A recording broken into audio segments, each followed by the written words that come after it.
दरअसल आज मुझे बहुत अच्छा लगा कि इंदौर के परिवेश में ये एक नया वातावरण है लघु कथा का, क्योंकि हम जिन रचनाकारों से जुड़ के हम काम कर रहे हैं, तो जहाँ तक हमारी नज़र जाती है, जहाँ तक हम उपस्थित होते हैं, वहीं तक हमारी नज़र जाती है। आज ये कहूँगी कि इस मंच पे जब मैं लघु कथाओं को सुन रही थी तो मेरे परिवेश का विस्तार हुआ है, मेरे अनुभव का विस्तार हुआ है, और महिला लेखन को लेके जिस तरह से हमें कटाक्ष सुनने को भी मिलते हैं, और कई बार हमने कई महिला मंचों पे शिरकत भी की है, तो एक बिल्कुल विचारशील, अध्येता और एक प्रबुद्ध महिलाओं का ये मंच पहली बार मेरे सामने आया है। मैं समझ नहीं सकती थी, मतलब मेरे सोच से बहुत परे और विदुषी महिलाएं जो लेखिकाएं हैं और इतनी गंभीरता से चीज़ों को समझ रही हैं, लिख रही हैं, और जो वातावरण है, इस वातावरण को निर्माण करने में जो उनकी भूमिका है, मैं सुबह से कल शाम से ही मैं देख रही थी कि इतनी कर्मठता के साथ, इतने विवेकपूर्ण तरीके से और इस पूरे कार्यक्रम का कमान संभाले हुए है। और मैं कहती हूँ कि घर के प्रबंधन से लेके और बाहर की दुनिया में वैश्विक परिदृश्य में वो प्रबंधन की भूमिका में हर क्षेत्र में वो अग्रणी पंक्ति में खड़ी हैं और अपने आप को साबित कर रही हैं। तो ये एक बहुत ही बढ़िया और अच्छा संकेत है। युग बदल रहा है। जैसे कि मेरी एक कविता थी, मैंने बहुत पहले लिखा था कि आसमान को नापना ही होगा। जागी थी आज मैं, सो चुकी थी सहसा, एक काम और रह गया। तो क्या था, बरसों से एक काम रह गया था कि आसमान को नहीं नापा था। हम तो घर के चार दीवारी में घर को नाप रहे थे, रिश्तों को नाप रहे थे, रिश्तों के धागे पिरो रहे थे। हमारे लिए आसमान नहीं था, हमारे लिए एक दायरा तय किया गया था। जबकि जो समाज की धुरी जो है वो परिवार है। स्वस्थ परिवार माँ बहनों से ही स्वस्थ परिवार बनता है, और परिवार की धुरी स्त्री ही होती है। और परिवार स्वस्थ है तो समाज स्वस्थ है, समाज स्वस्थ है तो देश स्वस्थ है, देश स्वस्थ है तो पूरा विश्व स्वस्थ है। तो केंद्र जो भूमि है वो स्त्री है। इसी तरह से साहित्य में खास करके गद्य साहित्य में जितनी भी विधाएं हैं, उन सब के केंद्र में जो है वो लघु कथा है। बहुत सारी लघु कथाएं जो है वो गुम्फित होकर उपन्यास बनती हैं, छोटी छोटी घटनाओं को बुनते हुए, और बहुत सारी घटनाएं जिनको हम एक दूसरे से सिरा मिलाते जाते हैं तो एक बृहद परिवेश निकल के आता है, वो उपन्यास है।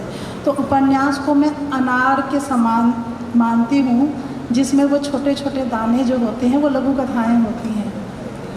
और ये जो लघु कथा की जो क्षमता है, बिना लघु कथा के तो कोई उपन्यास भी नहीं हो सकता और कोई कहानी भी नहीं हो सकती, कि उसके केंद्र में जो घटना के बिना, किसी भी घटना के बिना, किसी कथ्य के सहारे कोई भी विधा जो है वो आगे नहीं बढ़ती है।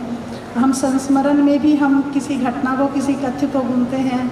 हम यात्रा वृतांत भी लिखते समय हम यात्राओं के जरिए जिन परिवेश को, जिन अंतर्द्वंद को, वहाँ के वासिंदों के बारे में उनके मनोविज्ञान को हम रेखांकित करते हैं, उसमें भी लघु कथा कहीं ना कहीं छुपी होती है।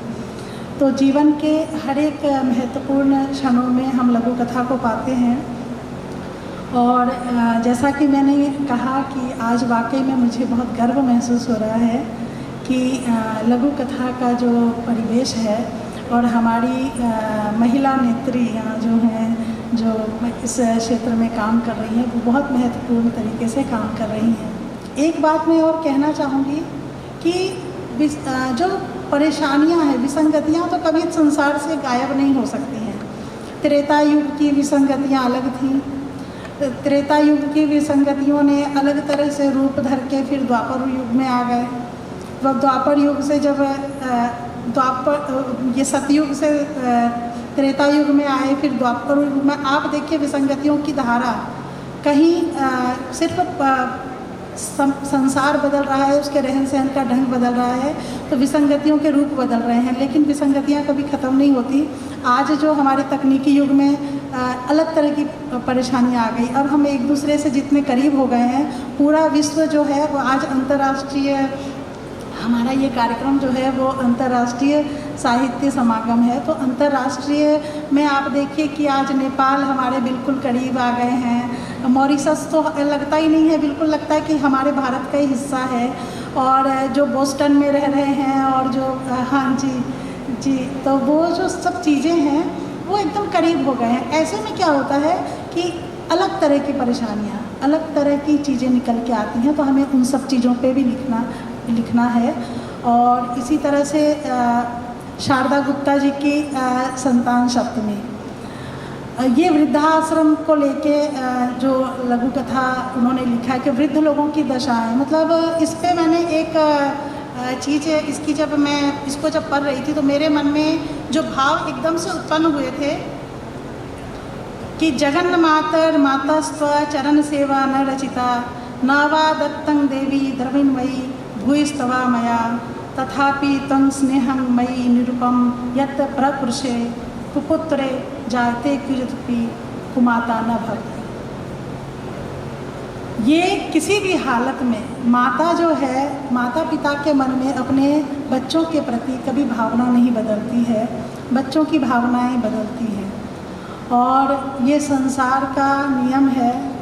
और हम चाहते हैं अभी वैसे वृद्धाश्रम की, जिस तरह से वृद्धाश्रम खुल रहे हैं, वो एकल जो परिवार हो गए हैं, ये उसकी नियति है, एकल परिवार की नियति है कि वृद्धाश्रम खुल रहे हैं।